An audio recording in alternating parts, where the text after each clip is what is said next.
Hey guys, Movie Wiz here. In today's video, we'll be discussing Netflix's most popular TV show, which is none other than Squid Game. This show follows the protagonist, Seong Gi-hun, who along with several other participants engages in 6 games of life or death to win the ultimate cash prize, which will solve all their financial problems. If you haven't heard of this show, well, what have you been doing with your life? Squid Game is definitely a must-watch, with many jaw-dropping moments that'll keep you on the edge of your seat throughout the entire series. Without further ado, let's get into this recap of Squid Game. The show begins with an introduction to the protagonist, Gi-hun, who lives with his mother, who he is financially dependent upon, and the mother and son often struggle to make ends meet. It's clear that Gi-hun lacks any sort of financial responsibility as he gambles away his mother's money at a betting station.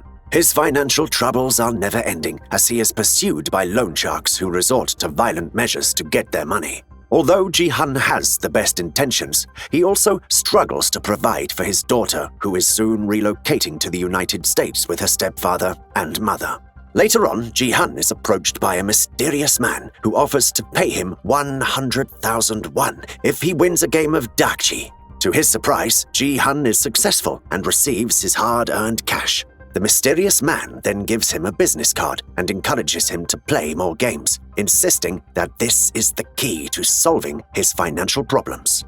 Remember when your parents told you not to take anything from strangers? If only Gi-hun had listened, as he had no idea what he was getting into. Gi-hun accepts this invitation and awakes in a large warehouse along with 455 other players who have one factor in common. They are all in dire financial circumstances. Gi-hun notices his jacket has been labeled with the number 456 and quickly befriends Player 1, an old man who is slowly dying due to the presence of a brain tumor. Here we meet other main characters, such as Player 67, a young woman who stole money from Gi-hun, in addition to Player 101, a troublemaking gangster, and Player 199. We are also introduced to Sang-woo, who is Player 218, and a close childhood friend of Gi-hun. The players are then instructed to sign a consent form with 3 rules. The first rule states that a player is not allowed to stop playing. The second rule states that a player who refuses to play will be eliminated. And finally, games may be terminated if the majority agrees. To keep the peace, the players are controlled by workers in pink jumpsuits and black masks, while the person overseeing the games is called the frontman and dresses in all black, complete with a mysterious black mask. The players are told that they will participate in 6 games for a chance to win a large amount of cash. The first game to be played is red light, green light, in which players must cross the finish line before the first 5-minute timer has ended. Players who are caught moving when the words red light, green light are no longer heard or fail to cross the finish line in the designated period will be eliminated. Sounds like your average fun childhood game, right? Well, it certainly isn't, as the game turns into a bloody scene and chaos ensues as a player is eliminated within seconds, which leads to him being shot and killed. Many terrified players run to the closed doors, begging to be spared, but all are shot as the bodies began to pile up by the doors. Who would have thought that elimination meant your imminent death? That definitely wasn't in the contract. Sang-woo, Player 67, Player 101, and Player 1 make it to the finish line, while Gi-hun struggles to keep moving, even tripping over another player's dead body in the process. However, Gi-hun survives by the skin of his teeth with the help of Player 199, who managed to hold on to Gi-hun's jacket, allowing them to cross the line together at the last second. Understandably traumatized by this experience, many players drop to their knees and beg to leave. The intelligent Sang-woo speaks up and reminds the staff members of the final rule, which states the games can be terminated if the majority agrees. The players then participate in a voting process in which the majority vote to go home, leaving many players feeling ecstatic while others are dissatisfied. However, life in the outside world poses many challenges for our main characters as they cannot escape their financial troubles. In Gi-hun's case, he cannot afford to pay for an essential surgery his mother needs as she suffers from diabetes. Meanwhile, Sang-woo has engaged in several types of financial fraud and is due to appear in court. Player 67 desperately needs money to bring his parents back to South Korea, which will allow her brother to leave the children's home.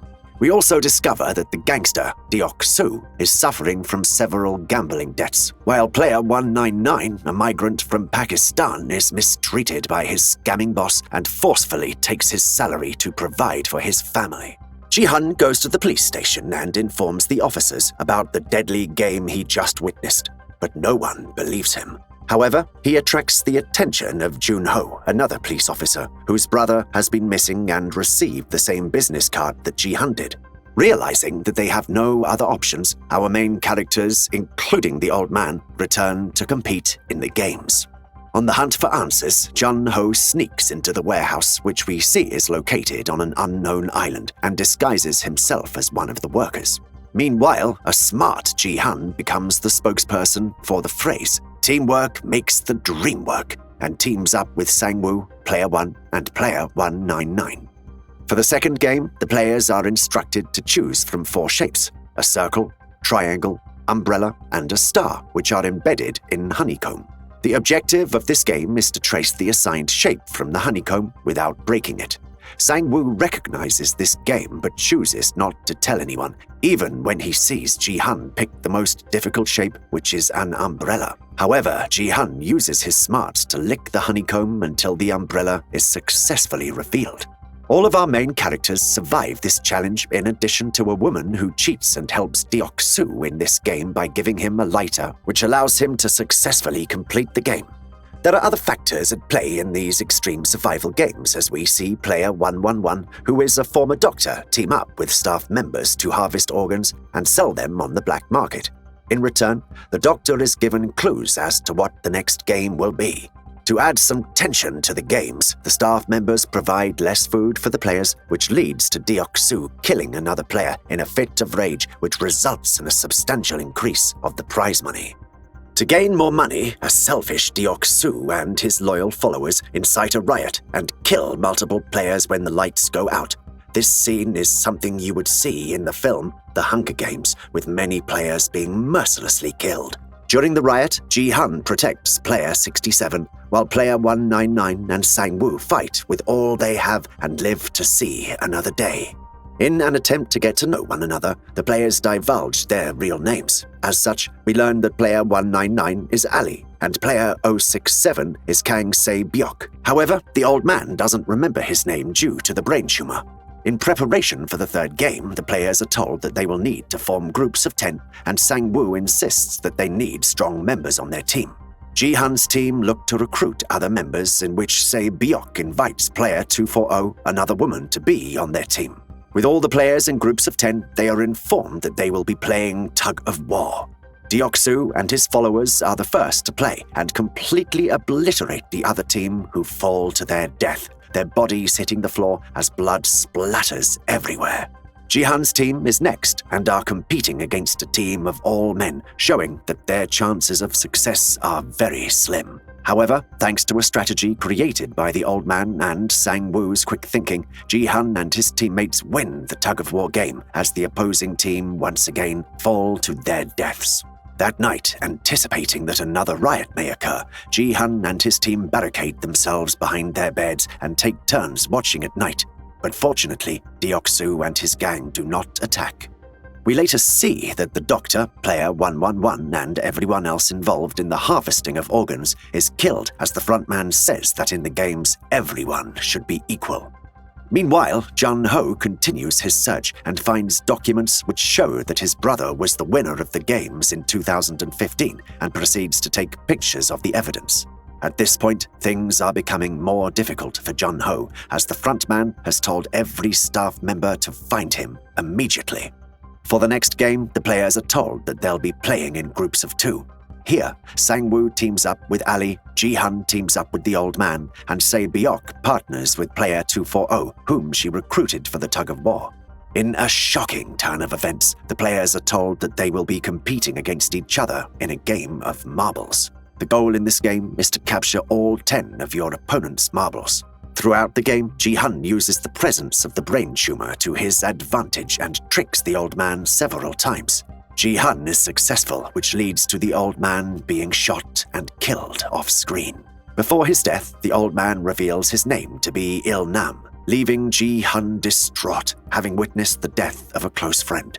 Player 240, who we come to know as Ji-young, purposefully allows Se-byok to win as she doesn't have anything or anyone to live for on the outside, unlike Se-byok, whose brother is waiting for her. Deok-soo also wins against his opponent, much to his relief. In the most heartbreaking moment of this series, Sang-woo betrays and manipulates Ali, leading him to lose the game, which results in his death. I demand to know who was cutting onions during this scene, as I'm sure many of us shed a few tears while watching this episode. All the winners leave the game of marbles traumatized, yet thankful to still be alive. It's revealed that these life and death games operate on a much bigger scale as the VIPs arrive, in order to experience these brutal games in person. They even bet on the lives of the players, depending on who they think has the best potential to win. With their arrival, Jun-ho is able to get more evidence, continuing to capture everything on his phone. Later on, the next game begins, in which the players select a number from 1 to 16, and that will determine who goes first to last in the game of glass stepping stones. To be successful, the players must carefully step on the right piece of glass, as one type can hold their weight, while the other will shatter at the slightest touch. Ji-hun thanks his lucky stars as he is number 16 and goes last, watching the glass crack under various players who fall to their deaths. We see that karma finally catches up to Deok-soo, who screams as he dies along with the woman he mistreated during the entire game. As the timer ticks down, Sang-woo reveals his true nature and pushes another player to his death to complete the game. It's clear that Sang-woo is all about self-preservation, but did he have to be this ruthless? Sang-woo, Ji-hun, and Se-byok complete the game just before the glass explodes, but unfortunately Se-byok is severely injured by a huge shard of glass. In a celebration of how far they've come, the 3 finalists are given a fancy dinner, complete with steak and wine. It's almost as if the frontman is saying, "Yes, we're aware we've murdered everyone around you, but here, a slab of overdone steak should help." Due to her injury, Se-byok is slowly fading in and out of consciousness, but makes a deal with Ji-hun, stating that whoever makes it out alive must care for the other's family. However, Ji-hun comforts her by saying that they will both survive. Upon seeing that Se-byok's injury is quite severe, Ji-hun desperately calls for help, but when he turns his back, Sang-woo kills her. Whoa, if you needed another reason to hate Sang-woo, here it is. We see that Jun-ho managed to escape and calls for backup on his phone. I think we all need to switch to whatever brand of phone Jun-ho is using, as I'm shocked that it still has battery life. In an unexpected turn of events, it is revealed that the frontman is Jun-ho's missing brother, who gives no explanation to Jun-ho before shooting him in his shoulder as he falls into the water below. Well, as it turns out, you can't even trust your own family. The 6th and final game begins, which is Squid Game, a game both Ji-hun and Sang-woo enjoyed as children. A brutal fight ensues between the 2 men as Ji-hun lets out his anger, shouting at his friend who killed many people. However, Ji-hun is unable to kill his childhood friend as Sang-woo apologizes to him before killing himself. Ji-hun is now the winner of the games and receives a large sum of money as promised. However, he is traumatized by the numerous deaths he has witnessed, which is only worsened when he finds his mother dead in their apartment. For a whole year, Ji-hun is unable to spend any of the money he won, when he surprisingly receives the same business card and goes to the location printed on the card. It's here that the biggest plot twist of the show is revealed. Ji-hun realizes that the old man Il-nam, who lays in bed due to this tumor, was the mastermind behind the deadly games. Due to his abundance of money, his life had become quite dull, so he created the games he loved as a child for the sole purpose of entertainment. So instead of traveling the world or reading a book, Il-nam decides to create deadly games which kill thousands of people. I'm sure all of us are regretting shedding a tear for him during the game of marbles now. Succumbing to the brain tumor, Il-nam dies in front of Ji-hun, leaving him stunned at all he has experienced. Ji-hun later fulfills his promise to Se-byok and provides her brother with a better life by leaving him in the care of Sang-woo's mother, who he also gives a large sum of money to. The series ends with Gi-hun speaking to his daughter as he prepares to board a flight to visit her in the United States. However, he sees someone being recruited by the mysterious man who gave him the infamous business card. Clearly frustrated, he calls the number but refuses to listen to the person on the other end who demands that Gi-hun gets on the plane. However, he ignores this warning and walks away with a look of revenge on his face. You've got to be kidding me. I can't believe that after everything Gi-hun experienced, he still chose not to go and see his daughter. He should have just gotten on the plane, to be honest. And there you have it. Thank you so much for watching. Which game do you think you would have had the best chances of surviving at? Let us know in the comments down below. Oh, and don't forget to like and subscribe for more videos like this. Good night.